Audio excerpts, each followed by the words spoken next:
حضرت بابا فرید کے پیر اور خواجہ معین الدین صاحب کے خلیفہ، کیا نام ہے؟ خواجہ قطب الدین۔ مکتب میں پڑھنے گئے نا پہلے دن، 4 سال کی عمر تھی، تو قاری صاحب نے علم بات آسا پڑھایا تو انہوں نے 15 سپارے قرآن پاک کے سنا دیے۔ تو کہنے لگے بیٹا تجھے کیسے آئے؟ کہنے لگے میری اماں 15 سپاروں کی حافظ ہے، وہ سارا دن قرآن پڑھتی رہتی تھی، مجھے سن سن کے یاد ہو گیا ہے۔ یہ بالا نگالا یاد ہو سکتی ہیں تو قرآن پاک بھی یاد، اللہ خیر کرے۔ شرط یہ ہے کہ ہم گھر میں قرآن پڑھیں، بچوں کو سن سن کے بھی یاد ہو ہی جاتا ہے۔ خواجہ قطب الدین اتنا عروج پایا اس شیخ کامل نے کہ وقت کا بادشاہ بھی مرید ہو گیا۔ سلطان شمس الدین التمش مرید تھا، دلی کا بادشاہ بھی مرید تھا، اجمیر کا بادشاہ خواجہ معین الدین صاحب کا مرید نہیں ہوا، نہ پاک پتن کا بادشاہ بابا فرید کا مرید ہوا، لیکن خواجہ قطب صاحب کو اللہ نے یہ عظمت بھی دی۔ یہ شان ہے نا، اگرچہ صدقہ سارا خواجہ معین الدین کے قدموں کا ہی تھا، لیکن دلی کا بادشاہ مرید ہوا، اور اتنا اعلیٰ مرید ہوا کہ جب خواجہ قطب الدین صاحب کا وصال ہوا تو 3 شرطیں لگائی تھی۔ فرمایا میرا جنازہ وہ پڑھائے، جب سے توبہ کیا پھر اس کا سینے بد حرام کے لیے نہ کھلا ہو، اور جب سے توبہ کیا پھر لقمہ حرام اس کے گلے سے نہ گزرا ہو، اور جب سے توبہ کیا پھر کبھی نماز تہجد بھی قضا۔ بڑے بڑے صوفی میری طرح کے گردن جھکا کے کھڑے ہو گئے۔ 7ویں صف سے دلی کا بادشاہ نکل آیا، کہنے لگا پیرا ساری زندگی میں نے پردہ داری سے عبادت کی تھی، تو جاتی دفعہ مجھے بے نقاب کر گیا ہے۔ اتنا بڑا انہوں نے شخص تیار، اور حال یہ تھا لوگ کہتے ہیں کہ فلانا آدمی امیر آدمی ہے تو حضرت صاحب کا تعلق پیر صاحب کا تعلق زیادہ ہے، تو اس کی عمارت نہ دیکھ، کبھی کبھی اس کی پرہیزگاری بھی دیکھ، اس کی خدمت گزاری بھی دیکھ۔ خواجہ قطب الدین صاحب پہ بھی الزام لگتے رہے۔ ایک الزام یہ بھی لگا کہ قریب چلے گئے۔ ہوا کیا؟ جب بادشاہ مرید ہوا تو کہنے لگا حضرت جی میں نے بادشاہی نہیں کرنی، میں نے اب خانقاہ میں رہنا ہے۔ تو فرمایا بیٹا تو چھوڑ دے گا تو کوئی ظالم بیٹھ جائے گا، تو حضور پھر کیا حکم ہے؟ فرمانے لگے تو نے کرنی ہے۔ تو کہا حضور آپ وہ کہاں ہوتے ہیں، میں کہاں ہوتا ہوں، دل ہی نہیں لگتا۔ تو آپ فرمانے لگے میں ڈیرا اٹھا کے تیرے قریب لے آتا ہوں۔ خواجہ صاحب 1 کلومیٹر کے فاصلے پر ڈیرا اٹھا کے لے آئے۔ فرمانے لگے میں تیری تربیت کرتا رہوں گا، تو مخلوق کا بھلا کرتے رہنا۔ صلی اللہ علیہ، تو حضور کی امت کا اللہ اکبر، وہ قریب۔ اس وقت بھی لوگوں نے بڑی باتیں کی کہ دیکھو جی بادشاہ تھا نا تو پیر صاحب ہی نیڑے آ گئے۔ لوگ دیکھتے نہیں کہ اصل بات کیا ہے۔ خیر وقت گزر گیا، بادشاہی مرید ہو گیا، تو پھر دلی سارے میں اسلام، اتنا عدل انصاف، ہندوؤں کو بات پسند نہ آئی، انہوں نے کچھ مسلمان خرید لیے۔ سلطان شمس الدین التمش بیٹھا ہے دربار میں، جاگ رہے ہیں نا آپ لوگ سب، کہیے صلی اللہ علیہ۔ بڑی غور سے سننے والی بات۔ ایک دن سلطان شمس الدین تمش دربار میں بیٹھا ہے، قاضی عدالت بھی بیٹھے ہیں، مقدمات سنے جا رہے ہیں۔ باہر سے رونے کی آواز آنے لگی، چیخنے چلانے کی، بی بی بین کر رہی۔ کیا ہو گیا کیا ہو گیا؟ وہ ٹال لگے ہوتے تھے بادشاہوں کے، وہ بجنے لگے، زور ہونے لگا۔ بادشاہ نے کہا اس فریادی کو جلدی بلاؤ۔ وہ اندر عورت آئی تو چیخ چیخ کے رو رو کے اس نے اپنے کپڑے پھاڑ پھاڑ کے، برا حال، 2 مہینے کا بچہ، لوگ اس کی آہو زاری پر اس کی طرف متوجہ۔ بھی کیا ہوا؟ پانی پلاؤ بٹھاؤ، یہ کیا ہو گیا؟ کہنے لگی لٹ گئی، عزت برباد ہو گئی، تباہ کر دی گئی۔ میں کیا ہوا؟ کہنے لگی بادشاہ ایک شخص میرا غیر شرعی خاوند بنا، پھر مجھے حمل ہوا، پھر میری گود میں یہ بچہ ہے 2 مہینے کا، اب گئی ہوں تو وہ کہتا ہے کہ میرا تو تیرے سے تعلق ہی کوئی نہیں۔ بادشاہ کہنے لگے یہ سلطان شمس الدین تمش کی جگہ ہے، اور میں نے رسول اللہ صلی اللہ علیہ وسلم کے دین کے مطابق حکومت استوار کی ہے، کون ہے جو تیرے ساتھ؟ ابھی گردن نہ کاٹ دوں گا، بات کر کون ہے؟ کہنے لگی تو کچھ بھی نہیں کرے گا، کوئی کچھ نہیں کر سکتا۔ لوگ کلمے چھوڑ کے بیٹھ گئے، توجہ ادھر ہو گئی۔ پراپوگنڈے بڑا اثر کرتے ہیں معاشرے پہ، رنگ ایسا عجیب ہے، انداز ایسا عجیب ہے۔ فرمایا بات تو کر۔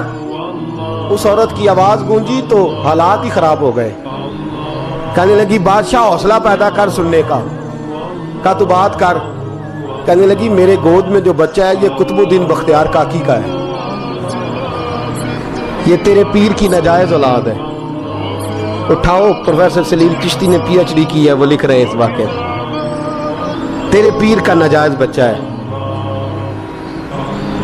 ہاتھ کانپنے لگے بادشاہ کے, کہنے لگے یا اللہ کبھی تو قیامت برپا کر دے تو معاملہ ٹھیک ہو جائے, میں تیری زبان کھینچ دوں گا تیری گر. تو نے بات کیسے کی؟ کہنے لگی میں نے کہا تھا نا تیرے اندر حوصلہ نہیں, میری عزت تار تار ہو گئی اور تو پیر بچا رہا ہے.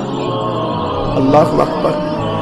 سلطان شمس الدین تمش آسمان کی طرف دیکھ کے کہنے لگے مولا مجھ مجرم کو جس کی برکت سے اٹھا کے تو نے مسجد میں پہنچایا, آج مجھے تو نے کس امتحان میں ڈال دیا؟ یہ کیا رنگ تو نے زندگی کا بنایا ہے؟ کہنے لگی بلا اسے, اڑاب گردن.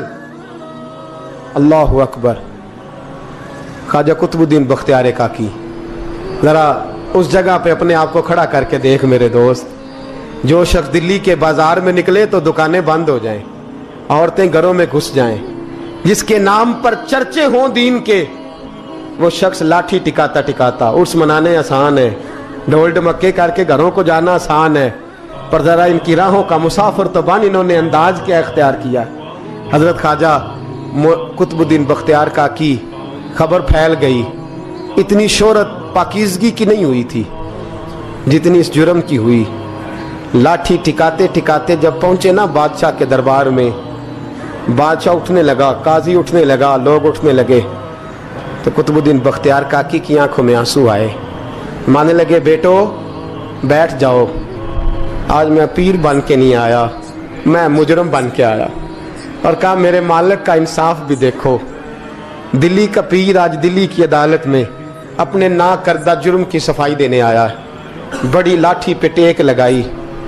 دلی کی گلیاں بھی روتی ہیں کہ یہ کیا رنگ, اللہ یہ تیرا کیا رنگ ہے, یہ تے میں گڈی تے ہاتھ ڈور سجن دے, او جے سونا ہی میرے دکھ وچ راز, تے میں سکھ نو چولہے ڈاواں, پر یار فریدا کدی بل پہ سونا,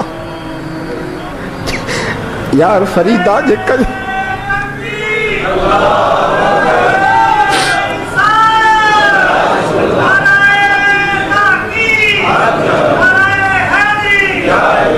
یہ کدی میل پہ سونا, بس انہوں رو رو حال سناواں.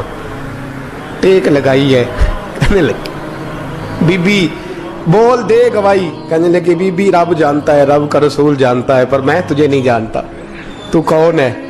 کہنے لگی اچھا وہ لوگوں کو بھیج کے تہجد کے بہانے پچھلے دروازے مجھے اندر بلانا, رب تیرا بھول جانا. پھر رونے لگی, پھر مکر کرنے لگی. مجھے بتائیے ایسا کوئی مقدمہ ہو تو لوگ کیا کہتے ہیں؟ یکدم حالات بدلتے ہیں کہ نہیں بدلتے؟ دلی کا ماحول ہی بدل گیا, سارا رنگ ہی بدل گیا. عورت تو ہندو تھی, اس نے تو جھوٹ موٹ کے کلمے بھی پڑھ رکھے. اللہ اکبر. خواجہ صاحب پوچھتے ہیں گواہ ہے کوئی تیرے پاس؟ تو 4 کلمہ پڑھنے والے کھڑے ہو گئے. اللہ کرے کلمہ پڑھنے والے بکا نہ کریں, آمین تو کہیں. اور کھڑے ہو کے کہنے لگے ہاں ہم نے آتے بھی دیکھا ہے, جاتے بھی دیکھا ہے. خواجہ قطب الدین صاحب نے نظر عثمان کی طرف اٹھائی, کہنے لگے اچھا جو تیری مرضی, میں گڈی تے ہاتھ ڈور سجن دے, وہ جنج رکھے اونج رہنا ہے, واجب نہیں وچ شریعت مندہ خسم نو کہنا. کہنے لگے سلطان یار ایک رات کی مہلت نہیں دے دیتا؟ میں سویرے سلطان بھی رو پڑا کہ پیر صاحب میں نوکر اور میں مولتے. اچھا حضور جیسے مرضی. باہر نکلے, خادم کہنے لگا حضور سواری پہ بیٹھ جائیں. مانے لگے نہیں یار آج پیدل جانا ہے. اس دلی کے چونکوں نے مجھے بڑی سلامیاں دی ہے, ذرا میں دیکھوں تو صحیح دلی کے بازار میری رسوائی پہ کیا کہتے, مجھے ذرا یہ پتھر بھی کھانے دیں. ان کا ذائقہ بھی. پیدل گئے, دنیا سو گئی. تو دلی کے بادشاہ نے اجمیر کی طرف منہ کیا. خواجہ معین الدین حیات تھے. بے خبر ہو جو غلاموں سے وہ آقا کیا ہے, بے خبر ہو جو غلاموں سے وہ منہ کیا. کہنے لگے معین الدین میں کوئی لوارس تو نہیں نا, میں کوئی لوارس ہوں کہ یہاں جو میرے ساتھ مرضی ہو جائے؟ تیری مجبوریاں درست, مگر تیرا وعدہ تھا ساتھ دینے کا, وقت آیا ہے. میں کوئی لوارس نہیں کہ اب تو اجمیر میں بیٹھا رہے اور میں دکھ سارا اکیلے برداشت کروں. بڑھاپے کا مجھے بھی پتا ہے,